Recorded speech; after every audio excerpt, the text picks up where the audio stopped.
Oh, Senator from Kansas. I haven't done this in a while.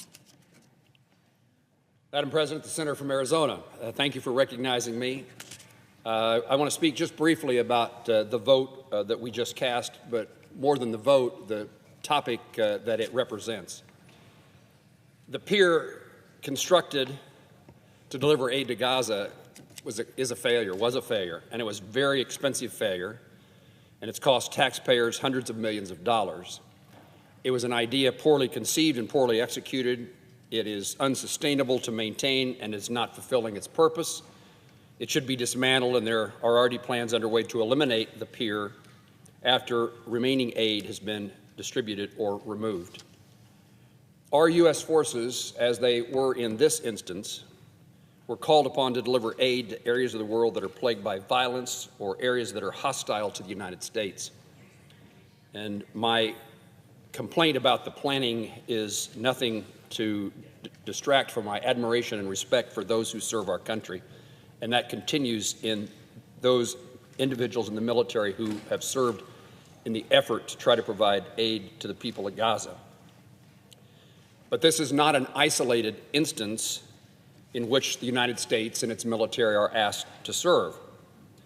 The United States has previously assisted Iran after a devastating earthquake. This year, U.S. forces have delivered aid to Haiti, which is racked with gang violence.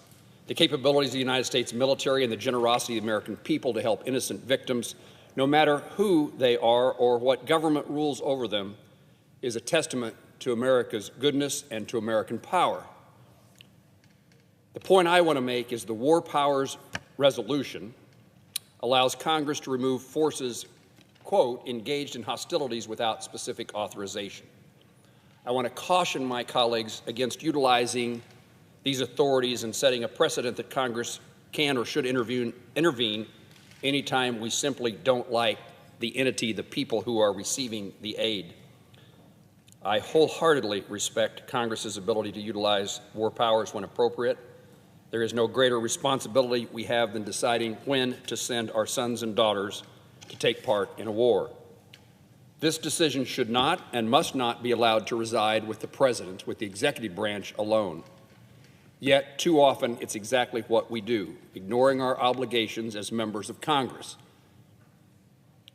The framers of our nation determined that war is to be declared by Congress. And in too many instances, and way too often, we fail to live up to our constitutional responsibilities.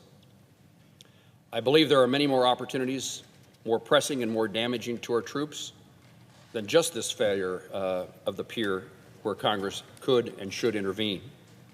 At this moment, for example, the United States sailors are engaged in kinetic activities against the Houthis without any such authorization.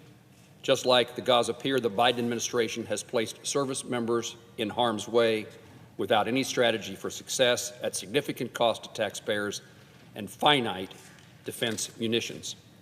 This pier demonstrated President Biden's ham-fisted approach to the Middle East. Why should we allow him, but the point is broader than that, why should we allow him or any president to continue missions that are adrift and have no prospect of a solution? It is the failure of Congress's part to assert our constitutional obligations in matters of war. Today's vote was a step, I think, in the right direction, but we have much more to do to carry out the responsibilities we were elected to. I've said this on the Senate floor many times: when Congress looks the other way, when a president of either party issues executive orders or rules and regulations that make no sense under the law that was enacted that they are operating under, it is important, I think, again, I've said this on the floor before, too many times people just want the result they want and they don't care about the process by which they get it.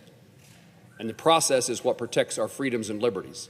The process is what the Constitution is about. And we ought to be fulfilling our constitutional responsibilities, certainly when it comes to the ability to have members of our military in harm's way.